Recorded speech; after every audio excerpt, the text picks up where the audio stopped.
안녕하세요. 자유를 위해 오늘을 기록하는 프리노트입니다. 저는 직장에 다니면서 자취를 시작했는데요. 이번 달 집세로 딱 53,750원이 찍혔습니다. 진학이나 취업 때문에 집을 구하고 계신 분들은 영상 꼭 끝까지 시청해주세요.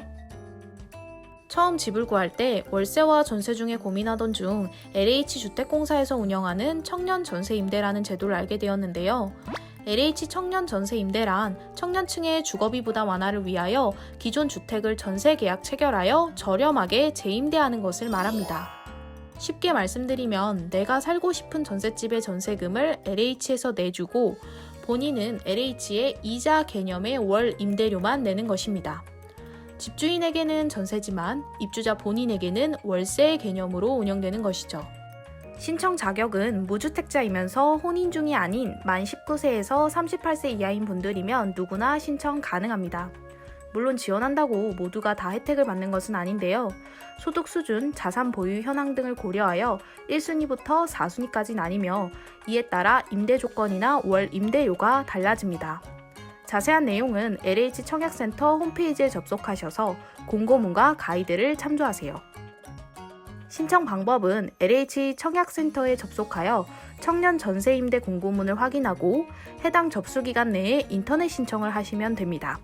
이때 입주자 자격 조회가 가능하니 앞서 말씀드린 사항도 살펴보시면 될 것 같아요. 지원하여 당첨이 되셨다면 계약할 집을 알아보면 되는데요. 지원 금액은 단독 거주, 수도권 기준으로 1억 2천만 원까지 가능합니다. 이를 초과하는 전세 금액은 입주자가 부담한다면 그 이상 금액의 집들도 계약하실 수 있습니다. 이때 1, 2순위는 보증금 100만 원을, 3, 4순위는 보증금 200만 원을 준비하시면 됩니다. 월 임대료 또한 본인의 순위 및 지원 금액에 따라 연 1%에서 3%의 이자 해당액을 지불하시면 됩니다. 이제 그럼 저의 경우를 예시로 실제 청년 전세 임대로 전셋집을 계약하였을 때 비용이 얼마나 들어가는지 알아볼게요. 저는 올해 초 지원금을 받아서 4순위 자격에 보증금 4,500만 원짜리 전세 계약을 하였습니다. 3, 4순위 자격에 4천만 원 초과 6천만 원 이하에 해당하는 이자율을 적용받아 연 1.5%의 이자를 월 임대료로 부담하고 있는데요. 총 4,500만 원 중 보증금 200만 원을 제외하고 4,300만 원을 기준으로 연 이자율 0.015를 곱한 뒤 12달로 나누면 한 달에 딱 53,750원을 내고 있습니다. 관리비 및 공과금까지 하면 한 달에 12만 원 정도의 금액을 내고 있어요. 그럼 LH 청년 전세 임대의 장점과 단점을 정리하며 마무리해볼게요.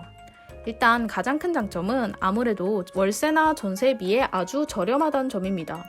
요새 아무리 저렴한 월세라도 보증금 500에 30이 기본이잖아요.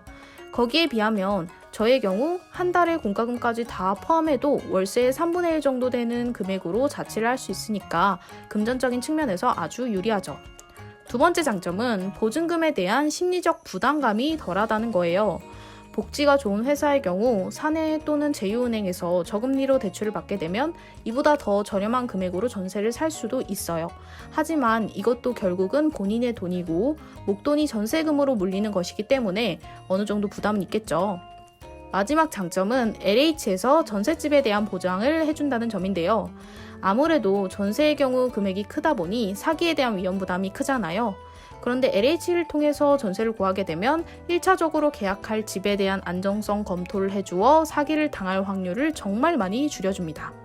또한 정말 만약의 일이지만 집주인이 전세금을 돌려주지 않더라도 전세금이 내 돈이 아니다 보니 피해도 없고요. 이런 심리적인 부분도 정말 중요한 것 같아요. 단점을 꼽아보자면 아무래도 집을 구하는 과정이 일반 전세 대출보다 많이 까다롭다는 점이에요. 부동산에 가서 내가 원하는 조건과 금액의 집을 찾더라도 건물이나 집주인의 조건이 LH에서 보는 기준에 어긋나면 계약을 할 수가 없습니다. 집주인도 관련 서류를 제출하는 일련의 과정이 좀 귀찮다 보니 LH 입주자들을 잘 안 받는 편이긴 해요. 그러다 보니 계약할 수 있는 매물이 한정적이고 이 과정에서 많이들 포기하신다고 들었어요. 두 번째 단점은 전세금을 중도 상환할 수 없다 보니 월 임대료가 계약 기간 내내 일정하다는 점이에요. 이건 사람마다 다르게 생각할 수 있는 부분이기도 한데 앞서 말씀드렸듯이 회사에서 저금리로 대출을 받아 전세금을 중도 상환하겠다는 분들에게는 매달 내는 월 임대료가 비싸게 느껴질 수도 있어요. 그래서 본인이 생각하기에 어떤 걸 선택하는 게 금전적으로 이득이 되는지 꼼꼼히 따져보신 후에 선택하시길 바라겠습니다. 영상이 마음에 드셨다면 구독, 좋아요, 댓글 부탁드려요. 저는 그럼 다음 영상으로 돌아올게요. 안녕!